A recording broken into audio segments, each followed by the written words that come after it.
at this meeting of the Gateway STB Board. I welcome you all. Were there to be a fire alarm, we're not expecting any drills, so you would go out this way and along to the end of the corridor. It is all very clearly marked, and the assembly point is over on the green outside of here. I do have some apologies for today's meeting. I have Councillor Dodd from the Mayoral Combined Authority, and the Mayoral Combined Authority hasn't sent a substitute.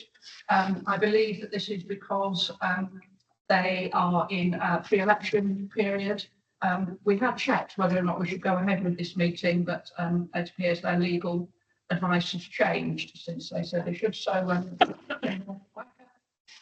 John Andrews has sent apologies from Dorset, and we've got Councillor Beer here instead. Hello, you're welcome.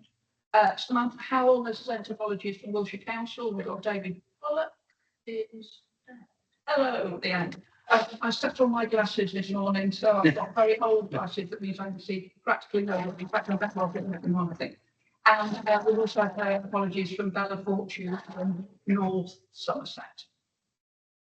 Chair's announcements. I've not been given any announcements to give out, other than the fact I thought I might do a little bit of an update for you all about the MPs who we've engaged with since our last board meeting. One of the things you asked us to do was raise the profile of Western Gateway, and the way to do that, I think, has been talking with the MPs in our region. So we've spoken with Brian Matthew, Lloyd Hatton, Ross Savage, Sadiq Hallam San, and with correspondence with Jeffrey Clifton Brown, Kerry McCarthy and Simon Ofer. We also had a meeting with the Parliamentary Under Secretary of State for Local Transport, Minister Simon Lightwood, which he was very complimentary, I think it's fair to say, about the work we do as an STB. He commended our cross-boundary work. He confirmed that we would be hearing in a number of weeks regarding our funding. We have a paper coming up, which is our business plan, and you can see what we got in terms of funding. I was very keen to hear about all the plans that we've got to use our connectivity tools with all our new ways. So it was a very positive and powerful meeting. I was really pleased that we managed to have that, as were all of them, with all our local MPs. It was an exchange of information. They learned about us and what we do, and we learned what was most pressing in terms of what they wanted us to deliver. So we've had a busy few months, been worthwhile. Item 3, minutes and actions from the previous meeting. I think only a couple of actions. James, are you going to go through those for us? Yes, thank you, Chair. Yeah, there's 3 actions. The first one was for Matt Hayward from Network Rail, so I put on the spot, Matt, you're on the screen, to find out a bit more about how the trial of Bristol Temple Meads to Oxford Saturday service has been going, and that was the chat with GWR colleagues to review the trial. Can we ask Matt if he's an update on that? Or let's do that when we get to the Network Rail bit, I think, if that's okay. That's fine. I think Matt's nodding. So we'll cover that when we come to the Network Rail update section later on the agenda. There's an update for Hattie, or an action for Hattie to update the EV action plan with the comments that have been raised at the last board meeting, and Hattie confirmed they were made. They've been made, and the action plan's now being published on our website. Thank you, Hattie. And then an action for Hattie to provide updates on where we are with the Rural Mobility Pilot Scheme. Hattie, obviously, give us a quick update on. Yeah, there's more information in paper F on the programme update. We have yet to sign the 3 agreements, so we can't say in this meeting who the 3 organisations are. But I just want to give my thanks to Councillor Ray and Councillor Wilmore for helping us with the assessment process. We will be publishing a news article, hopefully next week or the week after, to release who we are awarding the money to. Yeah. Thank you all very much. Efficient. The minutes, I believe they are a correct record. Does anyone have my show of hands? Do we all believe that they are a correct record of the meeting? Anyone against? Anyone abstaining? I think if you weren't here, I think that's fine. We move on to public participation now. We've had 2 registered public speakers. David, I think you're going first. Brilliant.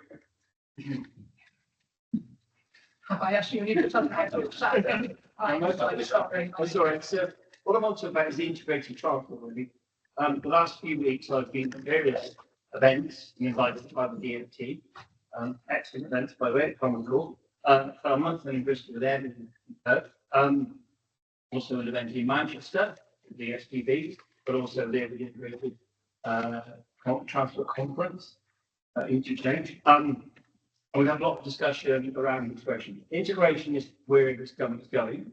So it's integrated modes, buses, trains, coaches, ferries, all that where all form of integrated transport.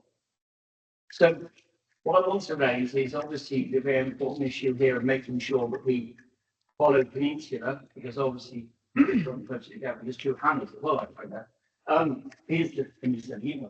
The issue is that obviously need joined up the transport services, especially in Somerset, finally around Wales, to bits of the county, to make sure we've got buses and bus networks.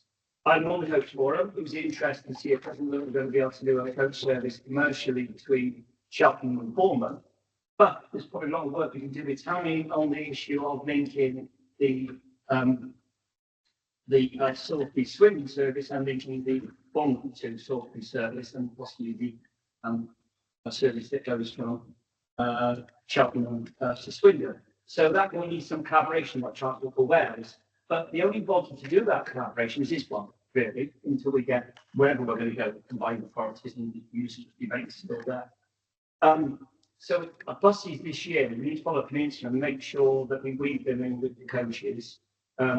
Big example of that is the Stroud to Bristol corridor, which we're trying to find a solution to. I think there's some easy, and Chris might say it wacky, I think we're taking that across the share. Some discussions are happening. So integrated transport buses, particularly, we don't have a surface access transport plan for Bournemouth Airport. 2 buses a day when I went in the coach forum, which was shocking.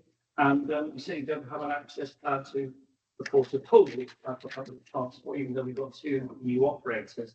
And yet that's what government expects to have. You know, it's Hull should cancel. Obviously, BBC people know very well, to live down for needs to be working on those with Port Hull. Then I'll go back to our project, which we lead on with the Minister of Coaches. Great. We do need to work closely with National Express. What's the point in that we have flicks in this room? Did not have sex. And I've spoken to them again to send them an email. But coaches are very important. We've got to sort out. And it's a great project. I'm very proud of it. You know, it's called. Got scars on the back for it. But we need to get the catering over, and we need to get the bus links in there because the national is going in there, and we now have it going into our East Cheltenham hub. We now have Flix bus going in there. But Flix will launch on the 28th of May, as 21st vehicles, a series of coaching right across the southwest, starting from Penzance, coming up to Bristol, going to Manchester and Newcastle, going through Bristol Bath, Weston-super-Mare, Plymouth, Exeter, Newquay, Falmouth, Truro, Swindon, Chippenham here. So there'll be Cheltenham Gloucester. There'll be a brand new network on my first book menu, which we need to work with. But the issue that Stephen I need to understand is we're never going to fund those coaches in the rural southwest. We want National Express and we want Flix. We're going to have to talk to ministers about funding our coach network. So that moving on to the final bit. The final bit is now of showing interest. I'm on there. The DFT's 5 plans to say cross coaches 130. But we just got 12 extra trains, which replaced the HSTs that were sold to Mexico. 60 carriages. There are a number of DFTs on the call here. There are a number of carriages at 3 Rivers. There are now 8 sets, 8 trains, 20 years old, sitting in the sidings. Was we are crammed onto trains going down to Penzance, Plymouth, and we are crammed onto trains to Bournemouth and South. We need to be talking to the DFT, cross-country franchise going in 27, about getting those trains into the southwest. I don't mind whether they go on the Bournemouth line or whether they go on the Penzance line, whether they go through Cheltenham or whether they go through Oxford. But we cannot go on with people rammed into them, whilst this government keeps in sidings rolling stock it should be bringing on us. So that is an action for the MP, repeat pending, and making sure the other things are taken. We keep pushing on the rail devolution to one paper, and make sure we get powers for setting fares, for train planning, with whoever took the first, and also fare setting, but also take away, I'm not some object of beauty for the DFT, take away the power for them to award access for all grants to stations and give that to local democracy, like the mayors of the West Midlands and the mayors of Manchester and Liverpool. We cannot have a beauty contest where we get lift at Cheltenham Spa, Western Superred, or Parsons Street, or Bournemouth, or Dorchester, to name a few. Thank you. Thank you very much. Thank you for your impassioned as ever, also very. That's been very impassioned, but yes. Very informative. We've taken notes and we'll take the appropriate action. I do need to say that I know you sent in some questions, but they were after the deadline. You will get written answers, and then if you wish to bring them to the next board meeting, that will be the appropriate time for attack. Chair, I think we have some organisations that went sent to the wrong hand somehow. They went to I was going to say there are a couple I was looking at thinking I'm not entirely certain what we can do about this, but we can catch Yeah, them. yeah, we captured them there from Rosa County and Barry West of RMC, and they never got forwarded. Mine did, I got forwarded to the two boards, thank you very much. Theirs didn't, Hannah, so I don't know what happened. Okay. Yeah. Thank you very much. Christine. Hello, so, many of you know me, I'm Christina Biggs, so I'm normally here because the Bristol Rail Company, used to be called Bosworth, so it is actually the same group of people, and also the Bristol Clean Air Alliance,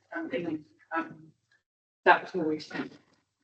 So this is actually a personal capacity, and it's really something that arose when I was looking at the wonderful plan that James produced for the strategic investment plan, which went out for consultation. So this is, in effect, what we've got in front of you is my proposal response to the strategic investment plan. Just really notes of my expertise on this matter. So I've got a very recently done a project in hydrogen at Swansea, with PhD physics. Swansea itself, we've got wonderful environment where they know about batteries, they know about fuel cells, they know about solar and hydrogen, and they know how to recycle batteries, even more importantly. What I produced is an unpublished first draft, not publishing anywhere else for now. And I'll tell you why later. So how I've constructed it to think about this is climate resilience, the broader sense. So what I'm trying to do is list the possible things that might happen with the climate. We really don't know, actually, not only how bad it's going to be, but when bad it's going to happen. So what I'm trying to do is just list an order of probability, most probable first, and then just go down the list. And then at each point, I say what might happen, and then how we might possibly prepare for it. So why am I bringing it here, the Western Strategic Board?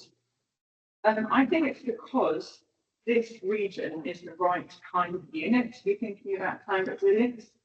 If we just went to Wackford, my home territory, they won't have enough farms to feed Bristol. But we do as a region, I would say the food we produce as a region might well be enough to feed the people who live in the region. The first part of it was because of Tim Lang. So Professor Tim Lang will very much recommend. I've got the links in my report. He's really started to think deeply about food resilience, just food resilience. He noticed that although we wanted a defence kind of plan, in draft form, which I also proposed, he felt there's no, they weren't addressing food resilience at all. So his recommendation is to follow Sweden with a total defence plan. What they do, take a city, they take the region around it, and they want that farm, that farm, that farm, that farm. It's going to feed this city, and that's the relationship he sets up. The city then organises the transport, rather than to mess around with farms or anything like that. But yeah, go to Sweden, find and talk to them. There's also, so I went on my brain to think, well, what about medication? Lots of people died, they didn't get medication. Could we localise medication factories? You've got one factory, the Western Strategic Board's area, for example. We might have to simplify what a medication is produced at this level. It could just be really basic diabetes, that kind of mental health. There's also, if we're going to be energy resilient, what about really being serious on solar panels and batteries? You can have batteries and solar panels in every home, every roof, every business. This not only increases resilience in the case of power cuts, but actually it means that we're resilient. If there's no, if we stop having oil and gas, suppose there's a major war and we can't get any oil and gas anymore, but it's become dangerous and the fuel pumps start running out and there's fuel rights and stuff like that. Solar batteries, I think, it's got a wonderful potential just to make everyone feel a lot more secure. Main thing is for people to stay at home. You don't want vast amounts of people trekking across the countryside trying to find some something to eat. So as a region, we can prepare a relatively accurate. We can look after our own at the very least. So just winding up now, I sort of personalise it to the region. So I try to sort of think of assets we've got globally. We've got 7 sides, and lots of different schools there. There's 7 nets. We're very keen to think about localising supplies. We've also got lots of farmland. We've got lots of very good universities, Exeter, Plymouth, and Bristol, that could really start thinking, could a university be responsible for making the solar panels? That would be, in developing solar panels or batteries. Recycling batteries is actually quite a simple thing. You get the lithium carbonate that's being turned back into lithium carbonate when it's being discharged. So it goes from lithium and partially speaking, lithium carbon. When you discharge it from lithium carbonate, all you have to do is take the stuff out, treat it like it was an ore, put it back, dissolve it, electrolyze it, and it makes your battery back again. So this is for you. I'm not going to take it any further for the moment, unless you really want me to. I think Jamie's more than capable of turning this into a really nuanced and deep plan. Might start copying. Yeah. Thank you very much. A huge apologies to have your name on introduction. It's Christina. It's Christina. Huge apologies. It might hold, but having 4 letters. Thank you. And yes, we will need to look at the transport implications of a lot of the things you said, but phenomenally interesting. Thank you very much indeed.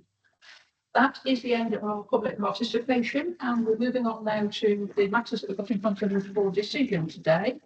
And the first one is our update and approval of the final draft strategic investment plan. I'm going to introduce Hannah Young and Hannah Fountain to do this, but before I ask them to introduce it, can I just say on behalf of the board, how phenomenally grateful we are for the volume of work that has gone into this. It's been exceptionally detailed and good, and they're going to tell us A, what we've done to us now, and B, how it's going to develop. But can I just make sure that we note our thanks to them and everyone else who was on that particular board.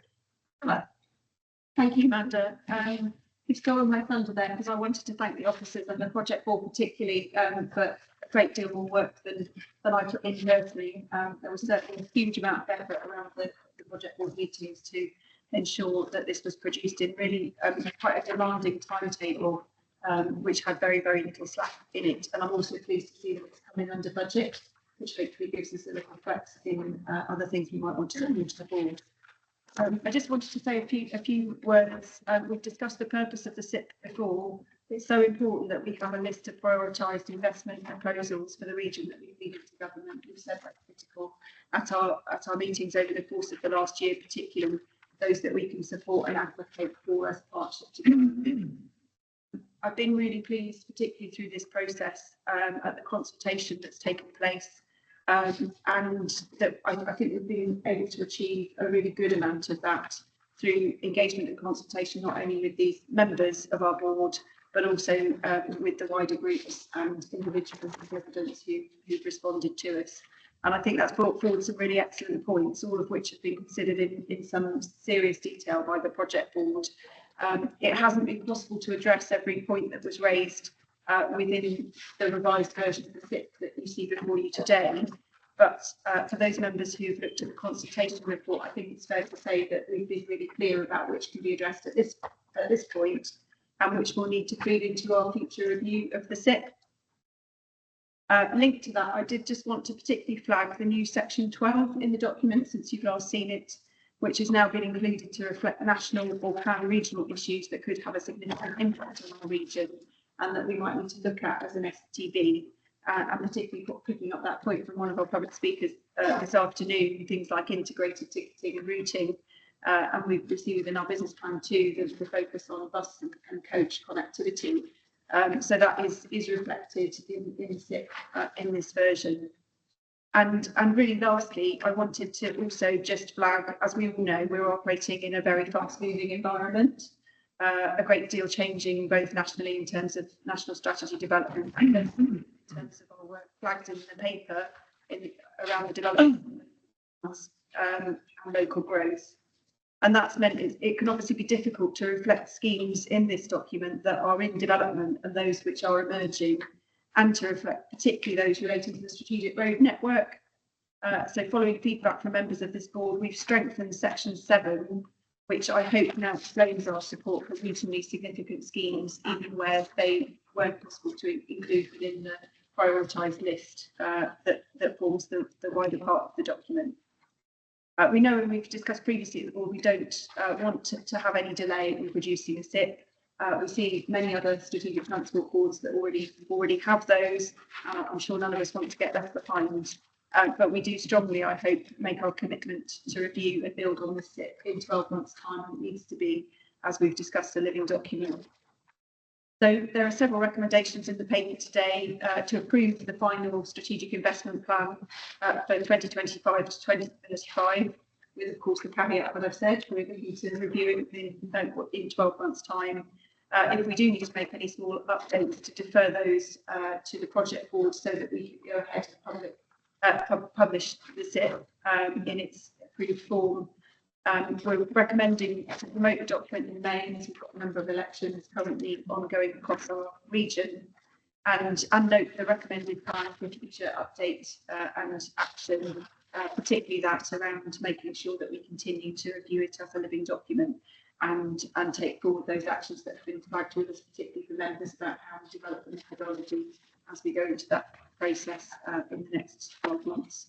That's all I wanted to say at this stage. I don't know if Hannah would like to add anything at this point. I'm sure she'll be much more equipped than I will to answer any detailed questions. But thanks again to everybody for their help in putting this together. Nothing more to add. I really thanks, Hannah. I think you covered that really well. Except to say, in turn, thank you very much for your leadership of this project board, and you have very short amount of time to turn around decisions in some cases. And, you've always done that on target for us to meet these deadlines. Thank you in return.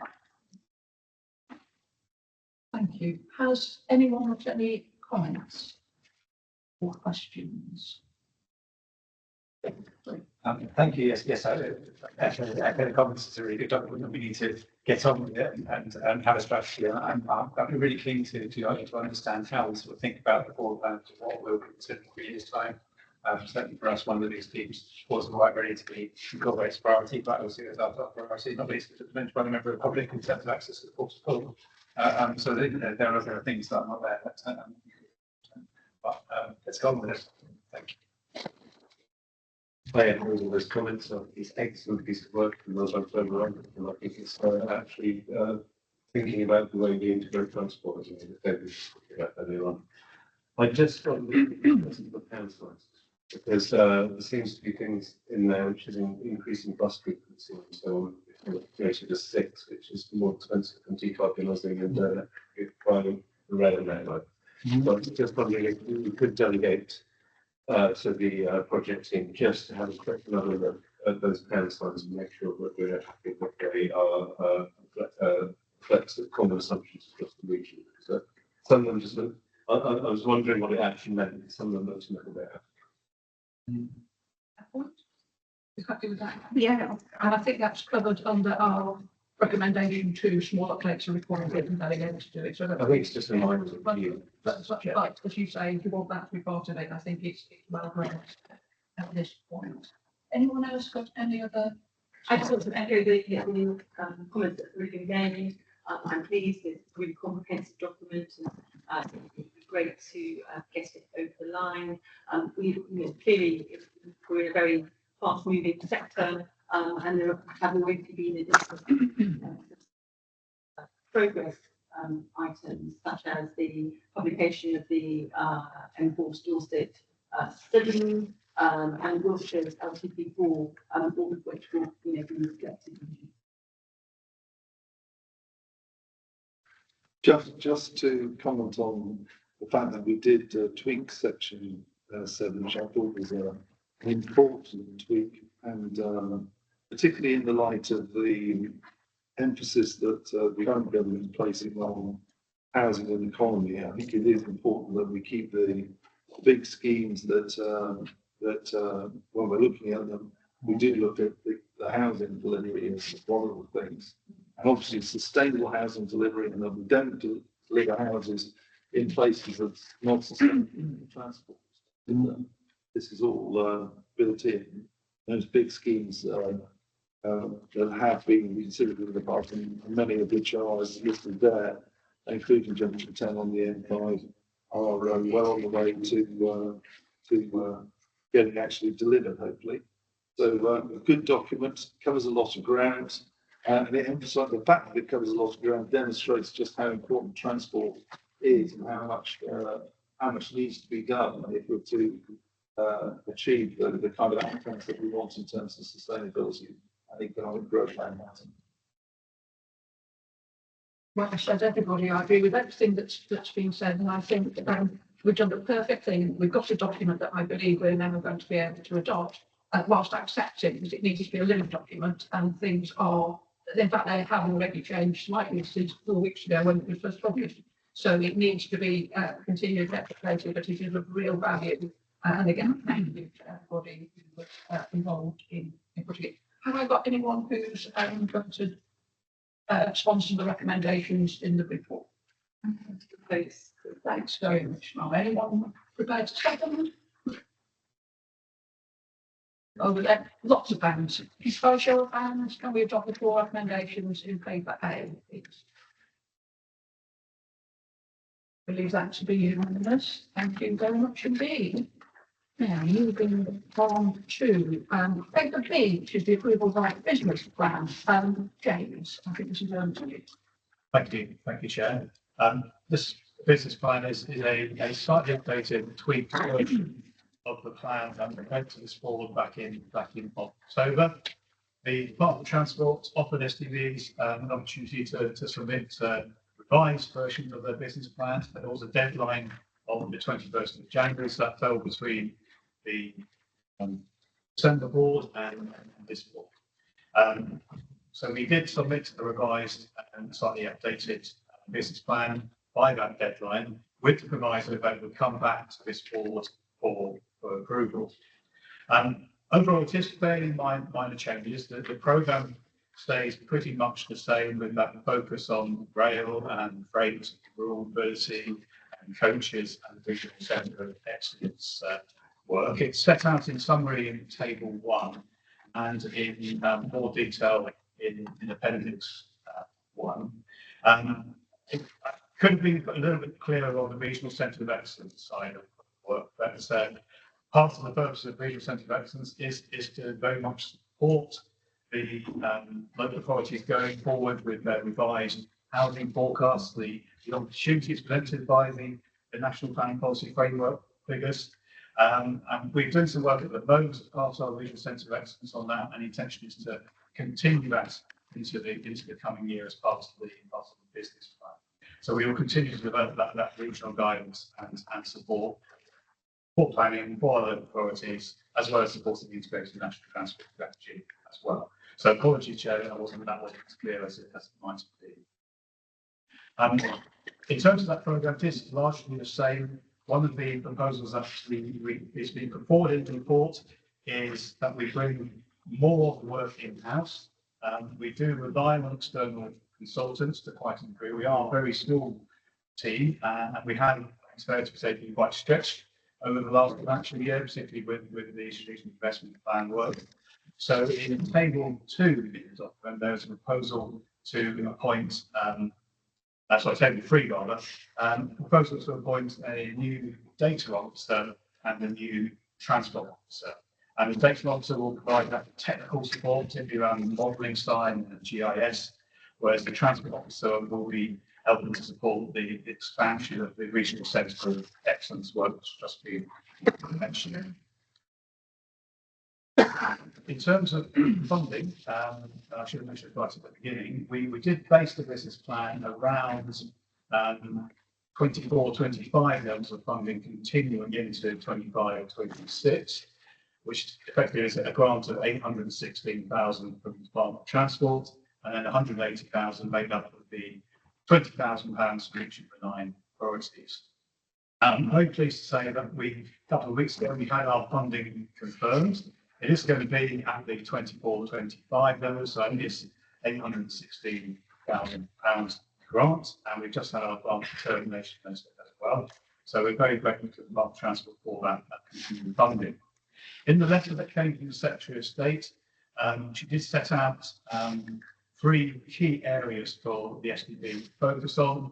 That was around delivering a pan-regional approach through developing regional transport strategies, focusing on pan-regional connectivity and integration, and supporting local authorities with capacity and capability through providing access to modelling and analysis tools and expertise. And in Table 3, we just set out where the work that we've got in our programme 25-26 does fit in to the government's agenda. It is, of course, the case of the landscape is changing continuously, and we will need to keep reviewing what we're doing as part of our programme to make sure it is very much in line with what the government wants us to do. And that regional centre of excellence work I mentioned about supporting the local authorities with their housing forecast very much it's in with that. There are 3 recommendations in the book, Chair. One is to approve the business plan for 25-26 as set out in Table 1. Second recommendation is to agree to the £20,000 annual contribution per authority for 25-26. And the third recommendation is to approve the appointment of a data officer and an additional transport officer as set out in Table 3. Thank you very much. Just one bit of context I wouldn't mind you giving as well, James, if you may. Looking at the recommendation to employ 2 further officers, in terms of comparisons with other STBs, where would that put us? It would still put us as one of the 2 smallest ones alongside the Peninsula Transport STB, but it would move us closer to Transport East, who are slightly bigger than us, but broadly comparable. And they had a staff of around 12 officers. This will take us up to 7.5 officers. Thank you. That's useful for people to know. Has anyone got any questions or comments for James? Chris? I very much welcome what James said in his introduction of this item. And I wonder if in the minute we could capture some of that flavour, and in particular our commitment to working together to understand the transport implications of our new housing numbers and our local economic growth plans as they fit together, and in terms of the framing our work programme into the government agenda. I So there's transparency to government that that's what we're doing.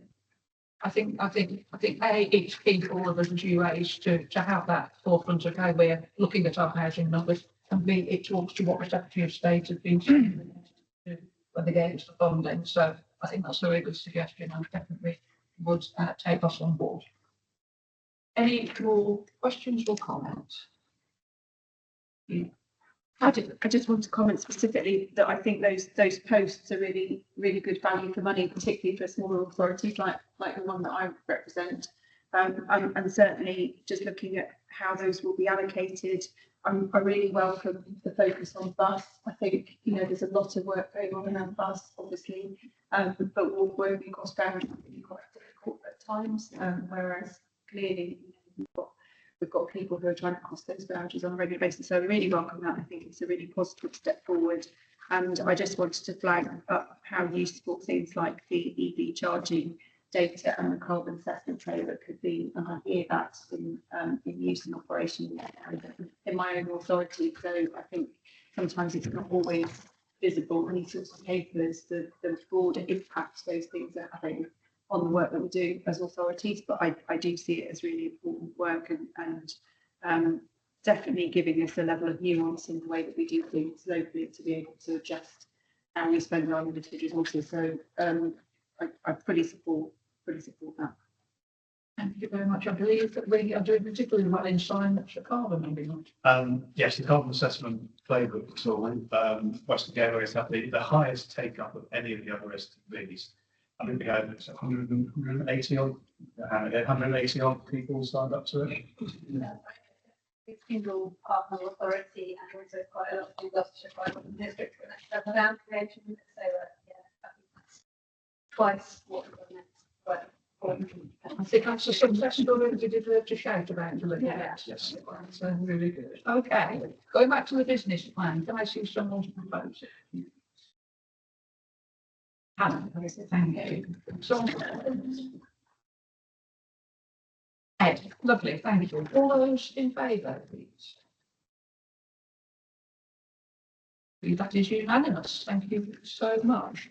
Moving on now to paper C, which is our strategic cycle network. Hannah Evan, I believe it's you. thanks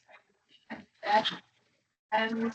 Yeah, so the report is contains the new versions of the cycle network which circulates to members, and there are a few paper copies of the maps knocking around on the table if you want to examine it further. Members may remember this has gone through a few iterations over the last 3 years, trying to get this fixed right and that appropriately for all of our partners. And I'm confident, straight hopeful that we have got there now after a quite intensive series of program of engagement with each local authority independently on the overall network. So we've come up with a strategic cycle network across the whole of the Western Gateway region. So this links the main settlements with the key strategic destinations that we've identified in our strategic transport plan, and also kind of what we call national gateways, so our train stations, ports, airports, and so on, that allow for on connectivity. So we have a route that spans the whole of the region. The routes in the plan are indicative, so they show an idealised kind of design line network that linking up those routes. Where options align with local authority partners' aspirations of cycle routes expressed through their local cycling walking infrastructure plans or their NTN routes or similar. We've aligned the network onto those, but in other areas in between, it's taking a sort of the shortest viable route that links most of the greatest number of those strategic destinations. So as such, it is indicative. As it becomes more detailed design, it's likely that route will move in certain areas and be defined, but it provides a kind of a sensible platform for comparing different routes in terms of their likely demand of connectivity there. So yes, I'm thankful that members will be able to accept the network and report to us post. And what are your recommendations? You would like members to vote on views?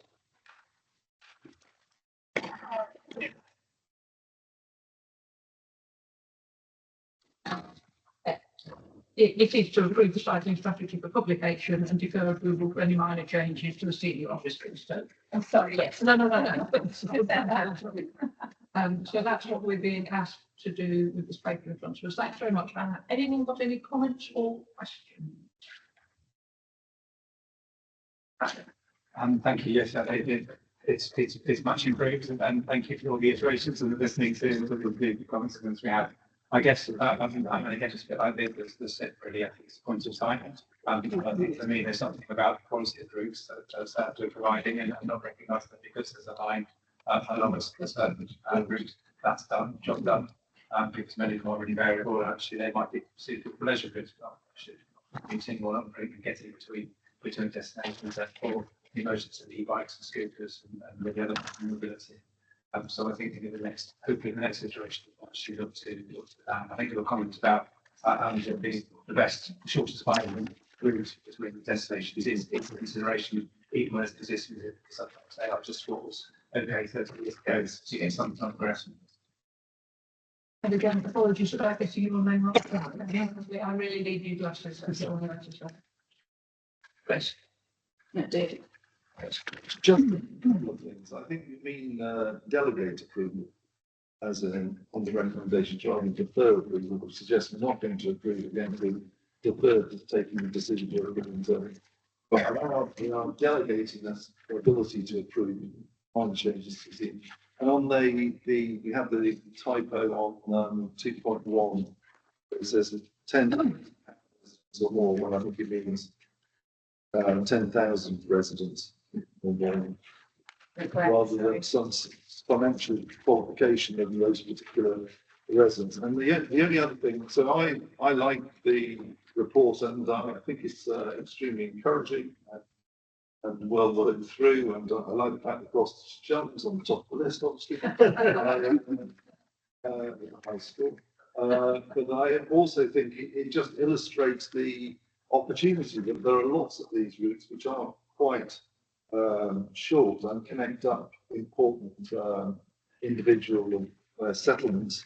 And so I think that there is tremendous power in that, focusing on this gives us a blueprint that we can all use in terms of focusing our resources and whatever funding is available to deliver the maximum cross-regional benefits. It's not that people are expecting to go from one side of the region to the other, but it's that connectivity. And then if we have a good system that follows this route, all other things will naturally come along, and it's like a artery that will then have the veins feeding off them, that we will have a change in the culture about accessibility through good quality cycling schemes. I'm not sure about arteries and veins. Yeah, I know it's exactly what you're trying to yeah. do. Chris? No? Oh, sorry, you were saying.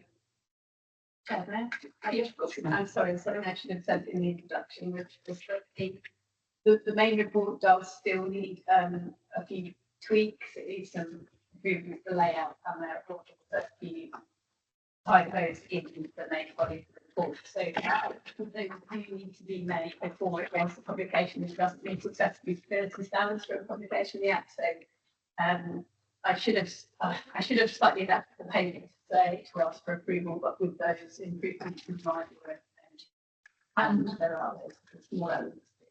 Yeah, and I think so the amendment that we've just had, I delegating. Yes, that I think that also a typo. Yes. But that could be solved, couldn't it? So we know that there are some things, and I'm guessing that in terms of publication anyway, would we be a little bit constrained by pre-election period? So we've got a little bit of time to polish it up, Yeah. and then get it out there and publish. Okay, that sounds right. Anyone willing to sponsor this? Thank you so much. Anyone want to second? Thank you so much. All in favour? Again, unanimous. Thank you very much indeed. Paper E, A303 update. Letter on the Western Gateway position, James, and you've got that updated on the press. Yes, thank you, Chair. This is a proposal to send a letter to the Secretary of State, partly requesting a meeting. It's essentially about Stonehenge tunnel and its cancellation last year. That was done, as we all know. It has left some, it's left the connectivity and resilience and safety and service issues still unresolved. So this letter is setting out the case for taking an alternative approach to resolving those issues through public transport measures for active travel, and in particular flagging up the rail work that the Western Gateway is doing with Network Rail on enhancing services along the West of England line between Salisbury and Yeovil.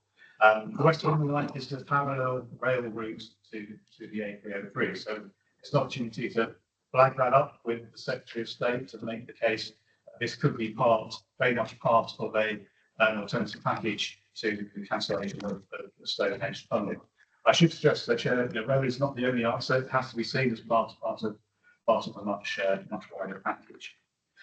So the letter is attached in Appendix A, and the board is asked to approve that letter, so that the chair can sign it and it can be sent off to the Secretary of State. So if you recall, we had an interesting debate about how we should react to the cancellation of the 8303. And I personally commend the officers for what they've come up with here, which is we're not actually taking part in that debate because that has happened elsewhere. What we are saying is that the issues that was meant to be solved are still the issues, and we would welcome a conversation about other alternatives to look at to get us to where we wanted to be, and predominantly via rail and other bits. Derek. Yeah, I'm sorry to come in on this. I don't doubt we've discussed it before. There's such a latent demand for ridership on the sort of to Exeter line where people have lost confidence in it. It doesn't just need strengthening the infrastructure and the rolling stock and everything else to improve reliability because of that. It needs it because of trying to operate a modern day service to make the expansion of those towns and villages is almost impossible. The reliability has been appalling. People are not using it. Even though they're not using it, the trains are still around. And so therefore, it's crying out for investment, not just because of that, but because it's just not fit for purpose at the moment. And it's every way it's designed, really, to just do everything we possibly can. Because people I speak to daily saying, oh, are the trains today, or are they being used? And they just don't do it. Just imagine if it was to run properly, how successful it would be. Thank you. Yeah, thank you for that. Yeah, but so are we? Oh, tomorrow. So I would just like to add to the debate, and I know that these corporate just report at this point, but on a strategic implication, clearly there are local implications in Wiltshire for grappling through the communities, etc. That's, it's really disappointing. I'm pleased that the Wiltshire rail strategy is referenced in here. And so, we've moved on a long way, and I'd like to thank officers at Wiltshire Council and Network Rail for their work on that. And that came out of the government's RYR, previous government's RYR programme. So this is a good thing to do, but history is important. Understood. Yes. Little Jonadel answer. A question for me in terms of the letter. I'm sorry I didn't notice before. We just had the news about the strategic route to get traffic out of the one World Heritage sites in our region. Might it be worth putting some sort of sentence in about how we welcome that initiative, which is now helping this World Heritage site, and making the link across. But actually, because part of the solution, it's not just about the traffic. The whole A3 thing has been about traffic. It's also been about World Heritage. Yeah, sure. Were you both wanting to talk this time? Yeah. So I'm supportive of writing the letter, and I realise the need to be polite, but it is rather frustrating given the amount of money. I think the sum is 180 million that was being spent on developing a scheme which we're now not going to get. I see that they just announced the Lower Thames crossing to be improved, a scheme with a price tag of £9 billion, which is interesting timing. But so I support the letter, but I do think they have, by cancelling this project, a lot of time and effort for many years went into the scheme that was proposed. And it does feel like we've taken a step backwards. And so there is, I think, on the part of central government, it should be appropriate that they prioritise it in terms of the speed with which they address these other suggestions, because things have not got better. They have got significantly worse over the duration of the time that the tunnel proposal was going through. So I look forward to this being a priority in terms of helping us to resolve some of those background issues which continue to get worse every year as a timely fashion as possible. And you're right. I mean, obviously, because we're requesting a meeting and we're requesting something, we have to be as polite as general. But I think the point isn't about, we're not reopening the conversation. No. What we're saying is the issue's not gone away in the absence, therefore we need to do something. So And if we had 180 million, we could have done a lot of things. I don't think we're going to put that in the letter, but I understand what you're saying. All those in favour of sending the letter can show. Thank you very much. Anyone against? So those are the papers that we have for decision, other than one that we're taking at the end. The rest are updates, which we very much look forward to. But just to give everyone pre-warning, we do have a matter that we will be discussing right at the end of this, that we will move into exempt section 4. We're not there yet, but I'm just warning people in advance that that is what we're going to do. So moving on now to paper, to our information papers, and the first one we've got is, in fact, it's James, it's you again, I'm afraid. Chair, if I just to do a very quick run through of things, I hope everyone has had a chance to read what's going on in terms of the Western Gateway Work Programme. And it's together. There's a very good table which just outlines month by month over the last 12 months what we've been delivering. I hope it's an impressive progress. And then following on in the report, there's sections dealing with the individual work programme. So things like the freight strategy, for example, our work is joined with the Transport STB. We continue to run the freight forums, and most recently actually the industry and local authorities and key stakeholders.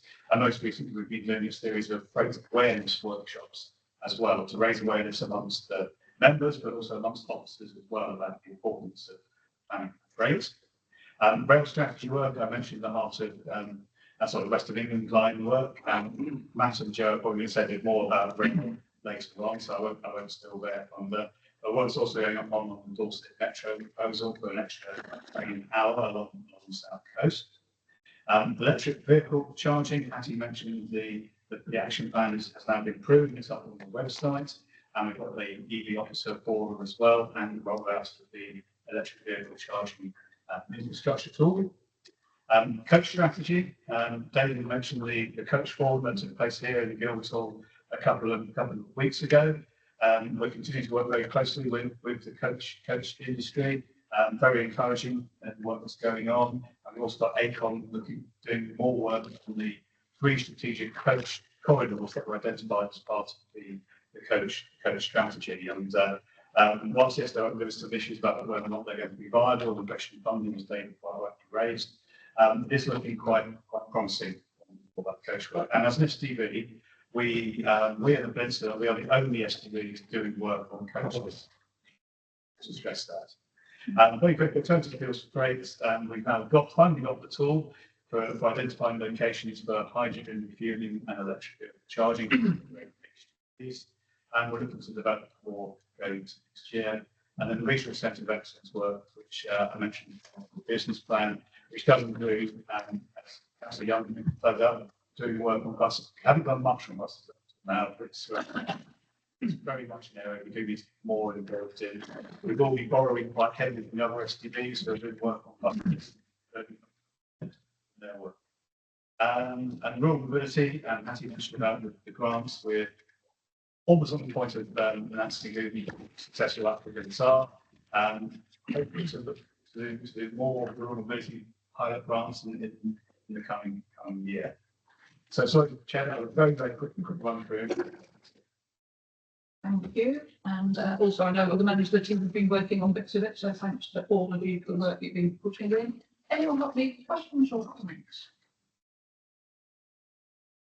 Thank you. Yes, it's disappointing, and as we heard from Dave and Republic about Cheltenham Bournemouth coach opportunity not being economical, and I guess you talked so much else that actually after many people in my area in recently are really disconnected from the north and the west, and for me the importance that has to strategy to do it, and we have a real challenge in terms of connectivity.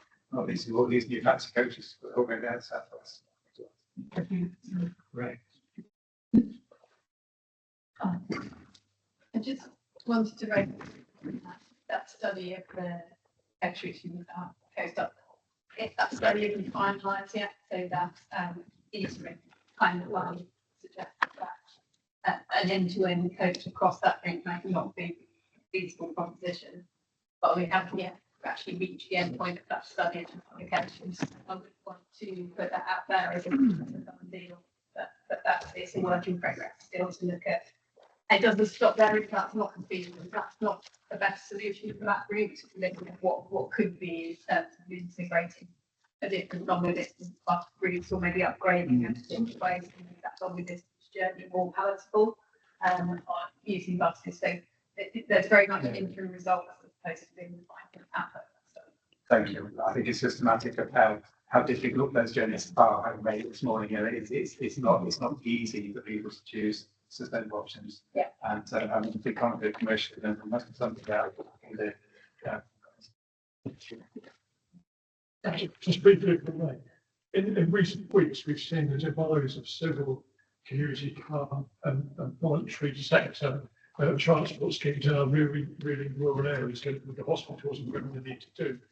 There's such a lack of core funding. You grab core funding all over the place for a new vehicle or whatever. And I'm probably talking converting, but at the minute, the demands on our community transport schemes in our very rural areas are massive, and the funding is not there, and they're falling by the wayside. I know people have used wide schemes and have put themselves in terrible situations. It's something we really need to address as we go forward, because our aging population and our areas without any transport at all are so dependent on these schemes, and relying on the voluntary sector and such like it's dire at the minute. It is. It's the core funding which is the problem. Can I just add to that, that Wiltshire has seen significant ridership growth with its DRT service, and I hope that officers are plugged in on that through some national transport body, but also in terms of border.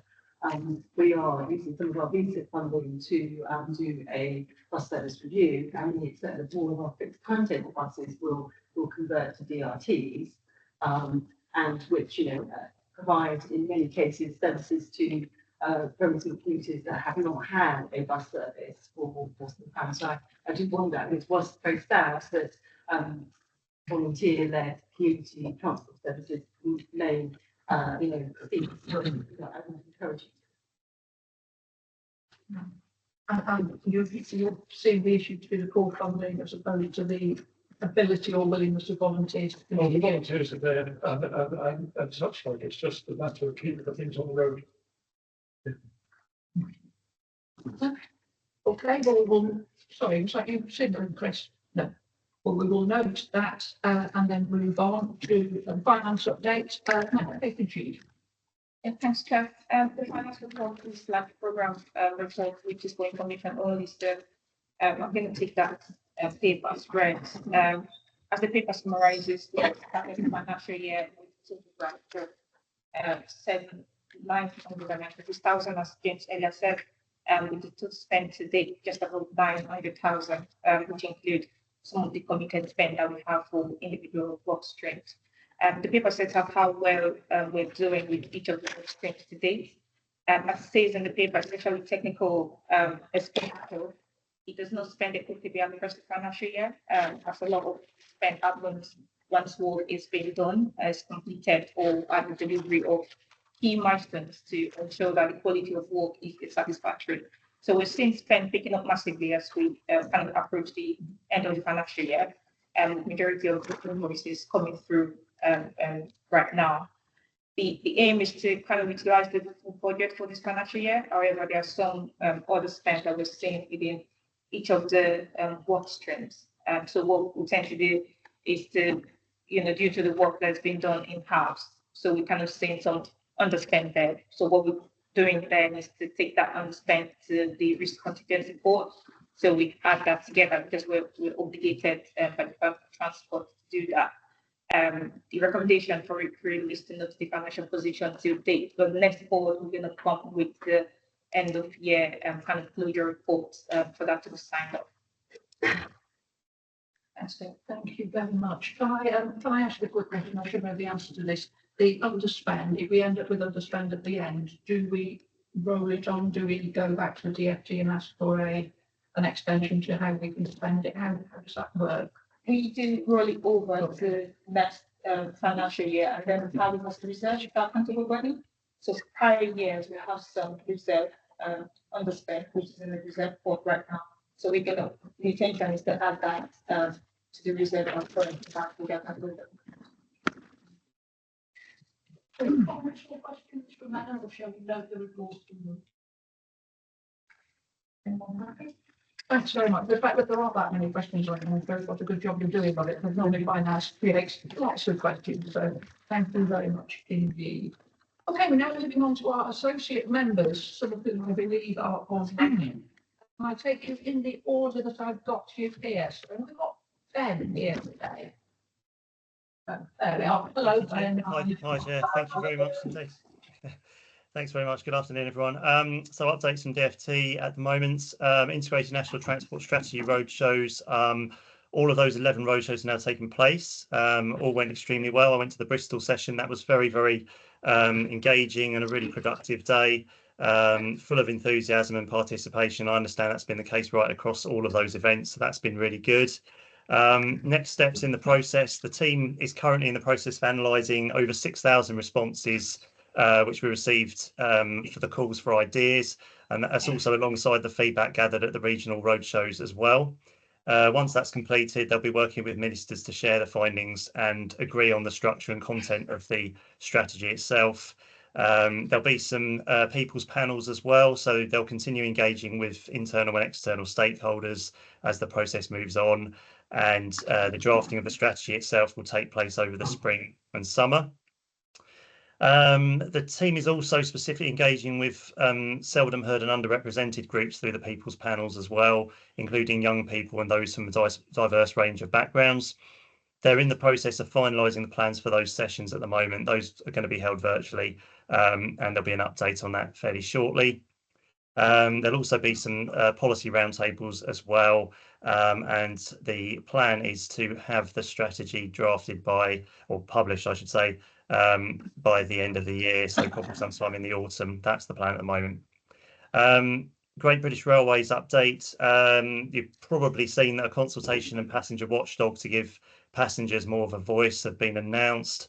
The new watchdog is tasked to ensure that GBR addresses the issues that are consistently ranking highest in passenger complaints, and rooting out those problems that cause poor journeys, and the idea being to ensure that passengers given very clear information when they travel, and help tackle sort of confusion around rail fares and tickets.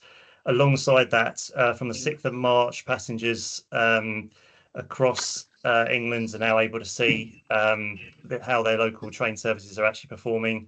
That's around about 1,700 stations in total, and the data shows the percentage of trains that have been cancelled and how punctual the trains are at each of those stations. Simon Lightwood recently announced the appointment of 13 new members to the Disabled Persons Transport Advisory Committee. That committee provides advice to the DFT on the transport needs of disabled people, particularly on ministerial policy processes and areas they think need urgent attention. There's also been some additional funding for the electric vehicle rollout as well. Drivers, taxi drivers and businesses will benefit from that, and it's around 120 million in government funding. The idea being to make the switch over easier, faster and cheaper when they move to cleaner vans, wheelchair accessible vehicles and taxis. And Minister Greenwood confirmed that the department is extending the plug-in van grant for another year as well, and that will help van drivers and businesses transition to zero emission vehicles. So far that grant has helped sell over 80,000 electric and zero emission vans since its launch, so that's all looking pretty positive. You'll probably have seen the announcement yesterday about potholes. So the Prime Minister wants all local authorities to provide evidence of the work that's being done on using the highways maintenance funding. So from the 24th of March, the councils in England will be working to publish annual progress reports by the end of June. in order to meet the requirements to see the 25% uplift of the £125 million total uplift. Obviously, that's being withheld at the moment, but that money will be given out if they can provide the information that's required. And a letter with a template was issued to local authorities on the 24th of March around that as well, and that gives information about the details that are required around that side of things. And just as a final point, bus service improvement plan programme proposals are also due to be submitted by local authorities to the department by the 31st of March, and that's for the 2025-2026 grants and how those are going to be used across each local authority. So yeah, that's our update for today. Thank you. Thanks, Ben. I'm going to take Chair's prerogative and ask the first question. Read all the public stuff about the pothole fund. Is there, and this may be a question that you know we'll get answered later on, is there any kind of allowance for pothole prevention as opposed to pothole filling? Because we spend quite a lot of money on trying to do preemptive spray work, etc., to stop the potholes from forming in the first place rather than filling them in afterwards. I would hate to think because we focus on prevention rather than filling, we would end up getting less money. And I know that's a very lay focused thing, but I may not be the only person thinking it. No, I think the guidance is very much, you know, advising that really clear that, you know, preventative measures are what we're looking for. And, you know, there will be a need to actually publish, you know, what the balance between the preventive and reactive maintenance in the plans that are put out. So in terms of what local authorities are actually providing in terms of data, they will need to show what balance is being used in those respects. So yes, I think the you know the message is very clear that we want to see more preventative measures rather than reactive measures. But I think also recognising that you know there will be occasions when reactive measures are necessary, particularly in sort of emergency situations as well, and things that happen suddenly as well. So so yeah, that's really the steer at the moment. Chris, you're followed. Yeah, thanks, Ben. Two questions. One, sticking with potholes for a minute, is it possible that authorities in future might get the letter telling them if the change of position before we read it in the newspaper over breakfast? We all read about it in the newspapers on Monday morning, and then we got the letters. That doesn't seem to be, I know Trump believes in doing government by social media, but I hope that's one of his lessons that we're certainly not picking up on my own. So please could we have an assurance in future we'll get the notification before the newspapers start covering it and asking us to respond to it, because we don't know what it is we're responding to. That was question one, and then I've got a question two. Yeah, yeah. I mean, I think in terms of that, I would probably say, you know, that's obviously a difficult situation. I can't sort of provide assurance as such, but I can certainly feed that back to colleagues and make them aware of the concerns that have been raised. So I'll do that as an action for sure. Thank you. Thank you very much. The second thing, I was going to ask Matt, Network Rail, but actually, I'm not sure whether Matt or you, because you mentioned it, so it might be better raised with you. And that is about disability access to stations. In this STB area, we have one station. We have a number of stations where accessibility is a problem, but we have a number of single points of failure. And in particular, I'm going to use Parkway as an example. Bristol Parkway is a major connection point between the east, west and north south railroads. It is not at all uncommon to find that it is totally inaccessible to people with mobility issues. Not merely is it not accessible, but there's nothing online to tell you. So you can get there and you discover the lift is simply not working. There's a sign that says, sorry, lift not working. That's not an acceptable way to run a rail network. If it were a one-off, I would say fair enough, but it is now so frequent. Recently, it's been the entire lift access to any platform. It's sometimes been lift accesses to individual platforms. You can get on a train, but don't try coming back. You wouldn't be able to get on with it. it seems to me that at least at the big interchanges, we have to have a resilient approach so that people with mobility issues stand a fighting chance of being able to use the rail network, please. Yes, and that's a very, very fair point. Thank you for raising that. That's really important feedback, and I'll pass that on to our relevant rail colleagues as well. There's not really a lot I can sort of say about that, only that, you know, obviously recognise the inconvenience that would cause passengers, and certainly if there's, you know, lifts are out of order and that sort of thing, it would be really useful to, you know, for them to be aware of that beforehand. So I'll feed that back.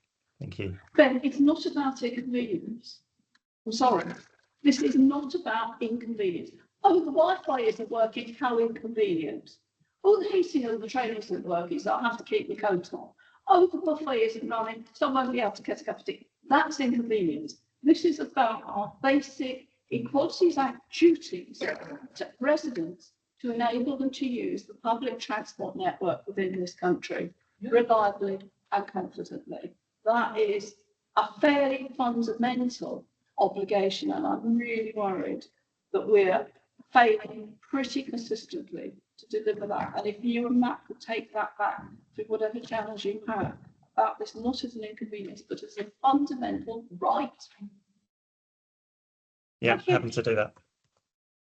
Thank you. Matt, I see you've got your hand up. Do you want to respond to this particular point?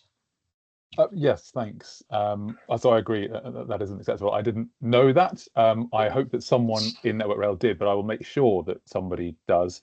And it's something that's come up before, and you've raised it before. So we'll make sure that we can at least respond. But you're right. You know, a response and an apology is not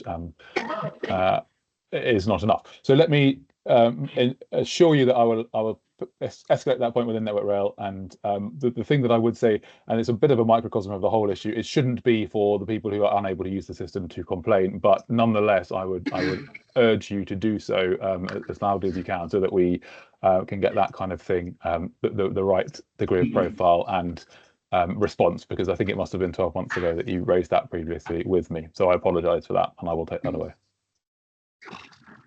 Thanks, John. Thank you.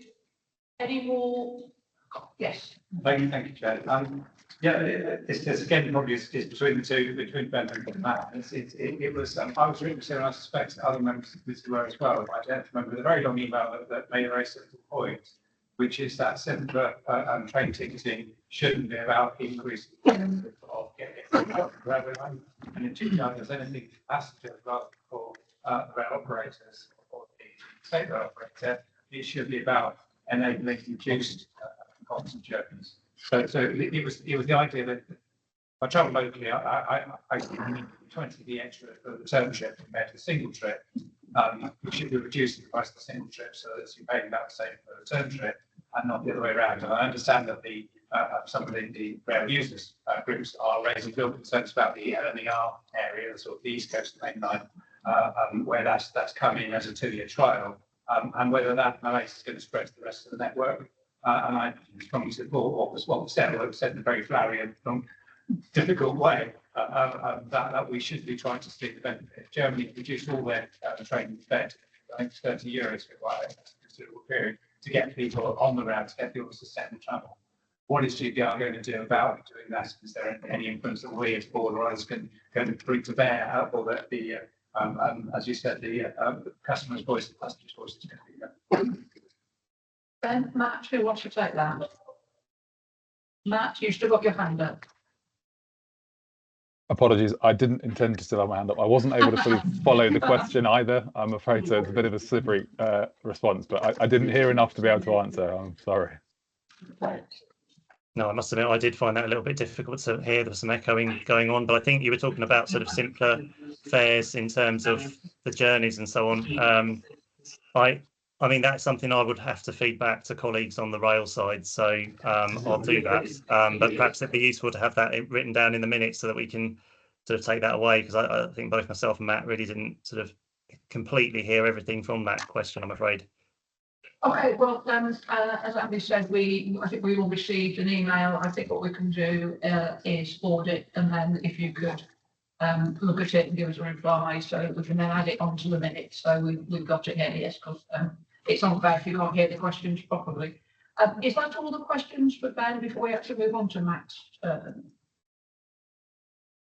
Okay, Matt, so you got anything else that you wish to bring to our attention? One or two points, if I may. We'll use our 5 minutes, if that's okay. I apologise. Firstly, I'm not there in person. I had intended to be. I found myself saying a lot lately. It's been a very busy March, but I'm sure I'm not the only one who has experienced that. It's been very busy in the wider context as well. So just very briefly, we have been talking for some while about the importance of the spending review process that is ongoing. Phase 2 of the spending review. We expect to hear some clarity about the next 3 years of funding for potential improvements around the railway in late spring. And indeed, the spring statement, I think, is tomorrow. And of course, we have been ensuring that the priorities, rail priorities in the Western Gateway area are considered amongst those in what, no surprise, remains a difficult environment for funding railway improvements. However, we have, work continues to go on as normal, and many will be aware that the railway was fairly severely impacted around Westbury in January, where we renewed a major junction at Westbury. And obviously caused a lot of inconvenience, but the train plan worked very well there. Actually, I think the work was delivered on schedule, so some improvements still being made, and clearly the business of trying to improve the service that we offer still very much is the focus. Ben has referred to the reform process that is ongoing, but the thing to add to that, of course, is that the consultation is now open for the significant new railways bill that would set up, or it would deliver structural reform to the industry. So the consultation ends on the 15th of April for views to be fed in. And one of the things that does pick up on, in response to the last question, is the need for and the priority of fares reform as part of the new structure of the industry, which at the moment it's very easy for lots of organisations to say, difficult one for us to solve, I'm afraid, which had I heard the question properly, I'm afraid would likely have been something like my response. So that's hence one of the big priorities for rail reform. We have had the passage of the Passenger Railway Services Bill, which will see operators transfer into national ownership effectively. So the first will be SWR this year, and then we expect the other sort of main operator in the Western Gateway, GWR, to follow sometime next year, and that will in itself allow some of those levers that the proposed Railways Bill will introduce. It will allow them to be enacted. One of them being the potential for a greater local role in development specification of services. So that's really important stuff in the background, if you like. But of course, we're still doing the day-to-day. I thought we'd just briefly touch upon two of the important priorities for Western Gateway. So Joe's going to talk in just a moment about our work, joint work on the West of England line, and that's been referred to earlier on by James. And then I'll just spend 2 minutes talking about the Westbury at Wiltshire proposed work that is the one of the key items within the allocated rail budget for this coming year. So Joe, if you're happy to take over. Yeah, thanks, Matt. Afternoon, everybody. For those who don't know me, I am a senior strategic planner in the Wessex route. So I work for Jamie, who normally comes to represent the team here with Matt. So as Matt mentioned there, a piece of work that's been mentioned by James and a few others in the room there has been around the West of England line and improving services there. So I've been working with James and Hattie in particular in developing a business case to pull out some of the proposed service changes that were recommended in our West of England line CMSP a few years ago. So as part of that business case process, we are looking at 3 separate options for improvements on the West of England line between Salisbury and Yeovil Junction. One is a performance only enhancement, which would see an extension of Tisbury Loop into the station, provision of a second platform and an accessible bridge between the 2 platforms there.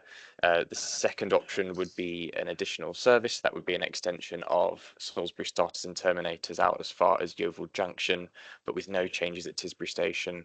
And a third option would be a combination of those other 2 options. So in theory, you get some performance benefits and some service enhancements. We are currently going through the strategic case with myself and a few colleagues, trying to pull out some of the benefits, objectives and drivers. We should have a draft of that to share with James and Hattie, hopefully the end of this week or start of next, so that we can start making sure that we're aligned with all of the good stuff coming out of the SIP and Western Gateway Rail strategy. And rather excitingly, for me at least, we are doing some performance simulation and modelling work on this business case. So we're essentially building the proposed infrastructure in a computer program and clicking a button and seeing how well that can improve performance along the route, which we know is a particular problem area on the network. So all in all, it's looking very positive, and we're very grateful for the opportunity to work with yourselves and develop this business case out, and look forward to feeding those outputs back to you fairly soon. Thanks, Joe.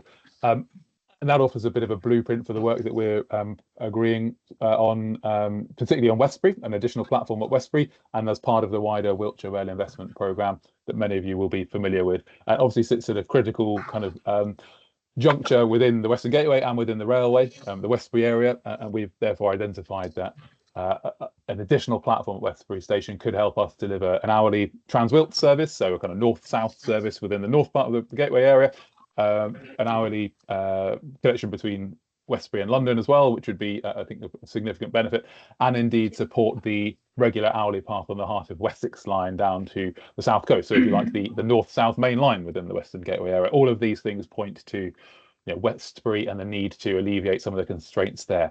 So following the study that we collaborated upon, we've worked to identify exactly what we would need to understand better, so that we know there is a deliverable, viable scheme there that could that we could really make the case for. So we've worked with James and setting out the scope of the works that we propose. Some of that is developing the timetable to ensure that we're not just focusing on infrastructure, but on delivering services that can actually benefit people's journeys. I'm really kind of quite confident that there's a really good scheme here that actually, such is the nature of that pinch point, that targeted intervention at Westbury could unlock quite a lot for Wiltshire and for the wider Western Gateway area. So we are in parallel to that sort of technical work, setting up a steering group to oversee all of that, and the first one of those is on the 8th of April. And it's really key that I would see our role as bringing that the technical expertise, hopefully, and the alignment with the wider railway system. But the case for change and the benefits of doing these things is where we really need to partner very closely to strongly and sort of persuasively make that case to funders. So that will be, we'll come back to Westbury and the Wiltshire programme, but is our strong focus, and you're really pleased to be collaborating on that with Western Gateway and with the member authorities. I also had the action about Bristol Oxford, so I can talk very briefly about that, which is so that was in the context of the 2 trains per day on a Saturday between Oxford and Bristol on a trial basis that GWR are running. So it is only 2 trains and it's only a Saturday, so it's a little bit hard to read a lot into that, but there are some things that we can read into that. So it has it's been popular. It's generated revenue for the industry, and a decent proportion of that is through journeys using that sort of new connectivity between Oxford and Swindon, really. So of course some people will use that service between Bristol and Bath, Bristol and Swindon, and that's great. It's not offering anything particularly new there. But actually the Oxford Swindon and the Oxford Bath and the Oxford Bristol connections, they have been popular in the trial service, and that is kind of the real point of this proposal. And really the value of the trial has been seeing how popular a concept that it is, and the profile that has had, and that is why the main effect that it's had is accelerating our existing efforts with closely with Great Western and obviously with Western Gateway and England's economic heartland to turn that from a trial to a daily service, and I am quietly confident that is has got a strong likelihood of happening, and at the moment we're making the case for that to happen, including with DFT. So I don't have lots of facts and figures on the trial, but it has been a great success, and part of that is how popular it's been, really demonstrating that this is a missing link, as I keep calling it, that really is kind of crying out to be completed. So hopefully that gives a bit of an update on where we are and also closes out that action, for which I apologise I didn't get an update in before the meeting. But that's all from us today. Thank you very much, and thank you for that good news. Always end on a high, eh? That's very good. Thank you for the report back on that. Any questions for Matt? Just a comment, I must commend Network Rail on their public engagement. I really people know what's going to happen, how it's going to happen, and when. The downside to that, trust me, is sometimes it's really scary. And to the negative person, they think, oh, I can't do this because there's nothing. And the media picking up disruption, you can't do this, that, and the other. It'd be really good if that wonderful communication they have puts out not just the disruption, working with the rail operators to say, but you can do it this way, because that sometimes it more often not is missing, and people think, oh, I've got no trains for a fortnight, and that sort of thing. And that comes over quite clear to me. I remember, but I must admit that communication's really good. Did you pick that up, Matt? Yeah. I did pick that I up. probably agree with you. Yeah. And I can feed that back as well. Thank you.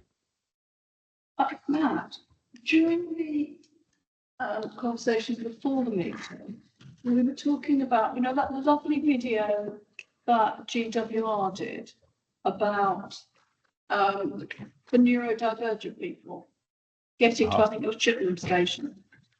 And it was a really good example of how we can demystify train travel. A, could you send it round to all of us as a link? And B, is there any possibility of that being done for some of our other stations? I'm thinking particularly some of our bigger, more complicated stations in the region. Thank you. I will find the link and forward it to you, and I will make sure that you have the right contact who reaches out to you from GWR. I'd love to take credit for that, but that will be colleagues within GWR.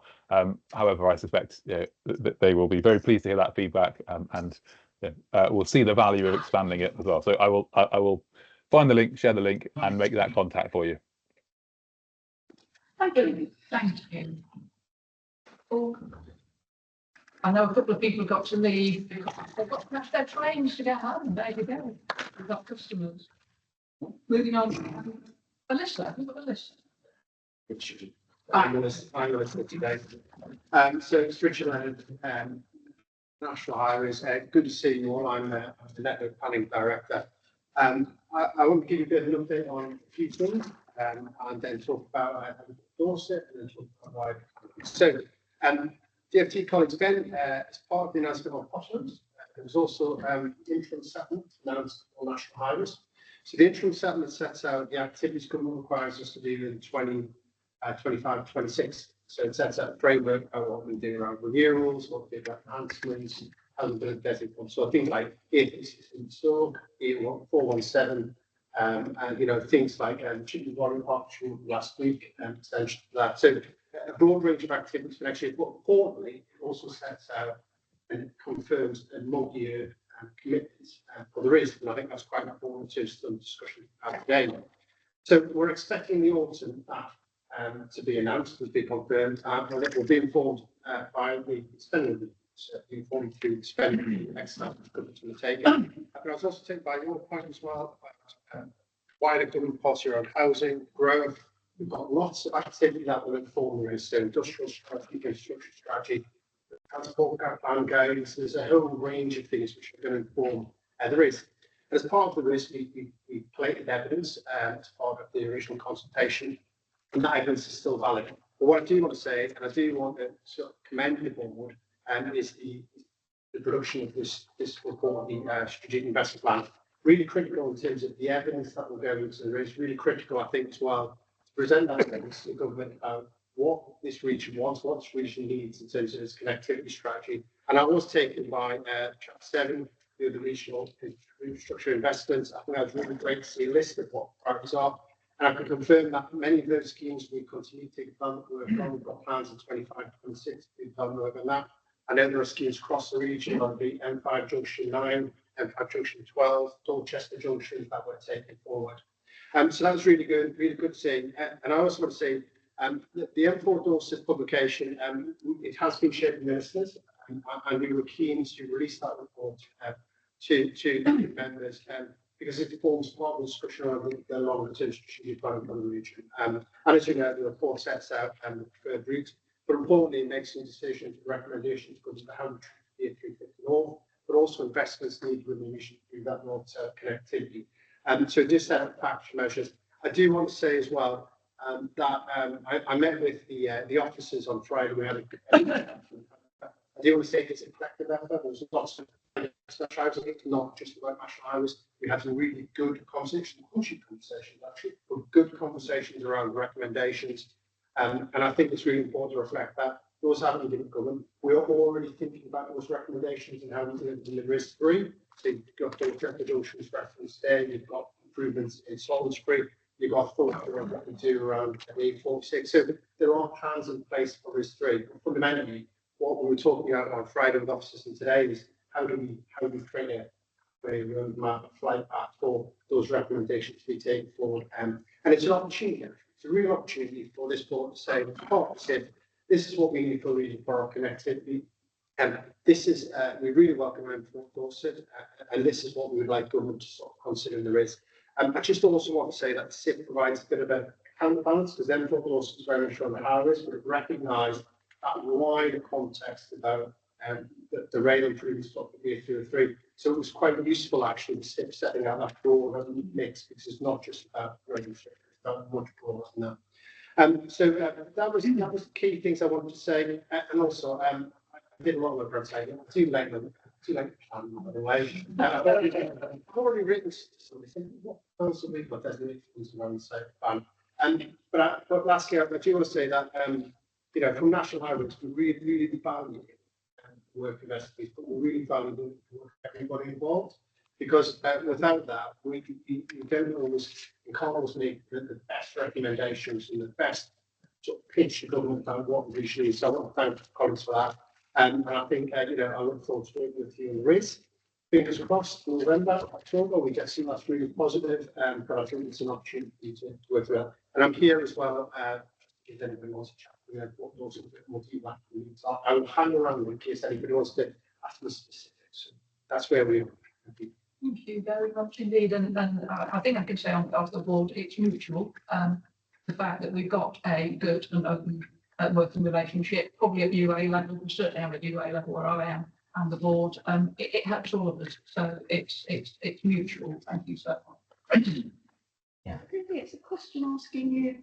We had some initial conversations with a predecessor about the extent to which the changed housing numbers are fundamentally altering where people are going to be moving from and to the region. And the motorway network in particular poses some really significant constraints, either on parts of the region because there isn't a motorway network, or in other parts of the region, Gloucestershire, South Gloucestershire, and down into Somerset. We've just been hampered in those ways that every junction is that's all the old capacity.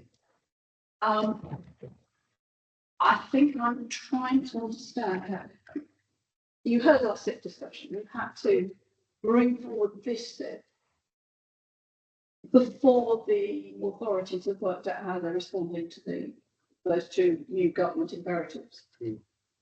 I'm worried about how there's slight danger of the RIS fight with the last war, you know, like old generals always fight the last war. But what we end up is a RIS that addresses the problems that we had 2 years ago, 3 years ago.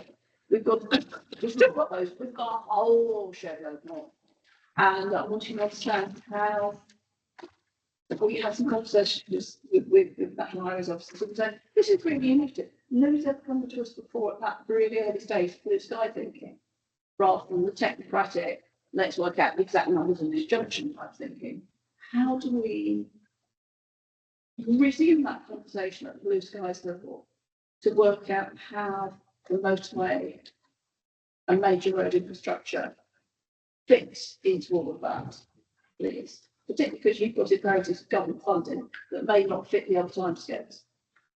No, thank you for that. And I think as it's a really important conversation. So we are working with MHCLG and we are working with Homes England about not only but housing in particular and how we think about housing.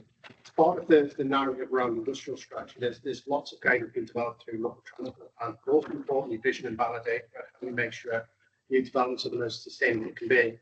But also about looking at the impacts on the network and thinking about how those improvements are going to sort for in your patch, for example, M5 Junction 12 South. There, I know about the constraints. I know there's some ministers as well as planned around there, so we have to do some work around those. I think the question is about on housing in particular is how do you develop a long-term investment strategy that supports housing as well as the needs of our current customers that want connectivity between Birmingham and Bristol, for example. So I think there's that conversation in around, and those conversations are happening. I think that's the important thing. I think the challenge that there is about where investment comes from to deliver improvements to the network. Is it through the RIS or is it through other government departments to support acceleration of housing growth? And that's something that is being discussed now. And I know MHCLG are discussing that now. And this is one of the challenges around the spending review about how those costs are paid and how those costs are living. But I do want to say that I managed the team that did our economic development spatial planning strategy, and we are really keen on improving that guidance and improving how we tackle together new developments, thinking about how we create an approach which minimises the number of car journeys, but also thinking about how we work together. So I know we've done lots of work, Colin, on M5 Junction 9 and Junction 10. We've done some work. So it's about a bit of a collaborative effort, but also making that pitch to government for the infrastructure we need to unlock housing growth. So the discussions are running. SR is pretty pivotal, as well as these broader structures that sit underneath.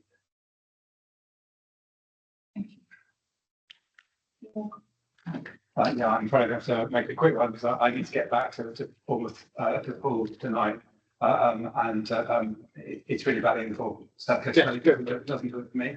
Okay. I suspect I've got 2 days at transport conference coming up with lots of stakeholders in our area who will feel really disappointed that we continue to be completely separate from the trunk network, let alone the motorway network, in terms of the hard-to-get people in our area. So I'd really love to have a conversation with you in more detail. We've got part of I feel stakeholder engagement is really important. Certainly with engagement. But on that note, I'm sorry, but I'm going to have to be. So thank you. I think the bigger would be separate more now. Yeah, could do that.